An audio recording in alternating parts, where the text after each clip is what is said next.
Menteri Pekerjaan Umum dan Perumahan Rakyat (PUPR) Basuki Hadimuljono mengatakan, minat investasi di Ibu Kota Nusantara atau IKN Nusantara, Kalimantan Timur meningkat 25 kali lipat dari total lahan yang ditawarkan pada tahun 2022. Dilansir dari Kompas.com, hal tersebut disampaikan Basuki dalam rapat kerja dengan Komisi V DPR di Gedung DPR, Senayan, Jakarta, Senin, tanggal 28 November tahun 2022.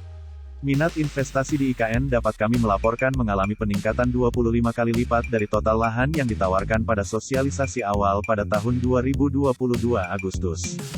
Dari semula 38 hektar jadi 965 hektar untuk pembangunan fasilitas pendidikan, kesehatan, perumahan, dan perkantoran, kata Basuki.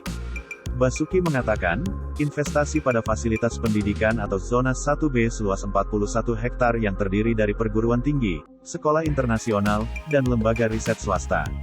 Kemudian, investasi pada fasilitas kesehatan atau zona 1B seluas 29 hektar yang terdiri dari rumah sakit nasional terpadu dan rumah sakit lainnya. Sektor perumahan seluas 155 hektar pada zona 1A dan 1B untuk kawasan residensial, dan investasi pada perkantoran jasa dan komersil seluas 14,4 hektar meliputi area perkantoran PMR, retail outlet dan departemen store, ujarnya. Lebih lanjut, Basuki mengatakan, dalam upaya percepatan pembangunan IKN Nusantara, pihaknya telah berkirim surat kepada Kementerian Keuangan terkait kebutuhan anggaran tahun 2023 sebesar Rp12,7 triliun.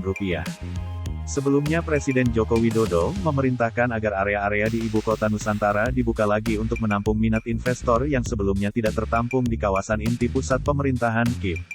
Hal itu disampaikan Kepala Otorita IKN Bambang Susantono usai mengikuti rapat bersama Presiden Jokowi di Istana Kepresidenan, Jakarta, Senin, tanggal 28 November tahun 2022.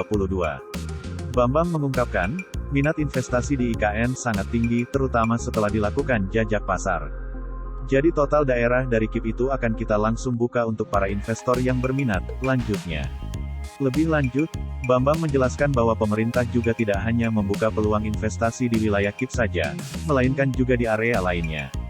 Sejumlah wilayah tersebut antara lain wilayah pariwisata, pusat finansial dan ekonomi, wilayah pendidikan, hingga wilayah kesehatan. Bambang mengungkapkan, pembangunan IKN akan dilakukan secara lebih masif pada 2023. Salah satunya dengan memulai lebih banyak konstruksi.